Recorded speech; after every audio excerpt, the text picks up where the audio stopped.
നാളെ ഒരു പാളിപ്പോയ കുക്കിംഗ് കണ്ടാലോ? നമ്മളിവിടെ വന്നിട്ട് ഇതുവരെ കുക്ക് ചെയ്തിട്ടില്ല കേട്ടോ. ചായ ഇടാറുണ്ട്, നമ്മൾ വേറെ ഒന്നും ചെയ്യാറില്ല. ഇവിടെ പൊതുവേ എല്ലാവരും കുക്ക് ചെയ്യും, നമ്മൾ മാത്രമാണ് കുക്ക് ചെയ്യാത്തത്. നമ്മളിവിടെ അടുത്തൊരു ആൻറ്റിനിയിൽ നിന്നാണ് ഫുഡ് മേടിച്ചുകൊണ്ടിരുന്നത്. ഫുഡ് ഇല്ലാത്ത ദിവസങ്ങളിൽ നമ്മൾ പുറത്തുനിന്ന് മേടിക്കും. ഇന്നൊരു തുടക്കമായിട്ട് ഇരിക്കട്ടെ എന്ന് വെച്ചിട്ടാണ് നമ്മൾ ഇന്ന് കുക്ക് ചെയ്യാൻ തീരുമാനിച്ചത്. അതിങ്ങനെയായി. കൂട്ടത്തിലാണെങ്കിലോ കുറച്ചേലും കുക്കിംഗ് അറിയാവുന്ന എനിക്കേ ഉള്ളൂ. പിന്നെ കുളമായതിൻ്റെ മെയിൻ റീസൺ പാത്രവും നമ്മുടെ കയ്യിലില്ല. അതായിരുന്നു മെയിൻ കാരണം. പിന്നെ അത്ര നന്നായിട്ട് അറിയുകയില്ല. ആദ്യം ഒരു മുട്ടത്തോരനുണ്ടാക്കി വലിയ കുഴപ്പമില്ലായിരുന്നു, അത് അത്യാവശ്യം കൊള്ളായിരുന്നു.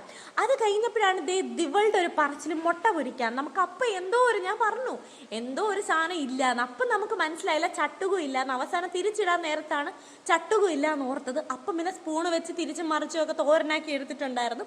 പിന്നെ ചപ്പാത്തി അത് വലിയ കുഴപ്പമില്ലാതെ എടുത്ത്. പിന്നെ വീട്ടിൽ നിന്ന് കൊണ്ടുവന്ന അച്ചാറും പിന്നെ ഫ്രൂട്ട്സ് ഒക്കെ ഉണ്ടായിരുന്നു. അതൊക്കെ വെച്ച് നമ്മൾ അഡ്ജസ്റ്റ് ചെയ്ത് കഴിച്ചിട്ടുണ്ടായിരുന്നു. അപ്പോൾ ഇന്നത്തേക്ക് ഇത്രയേ ഉള്ളൂ. ബൈ.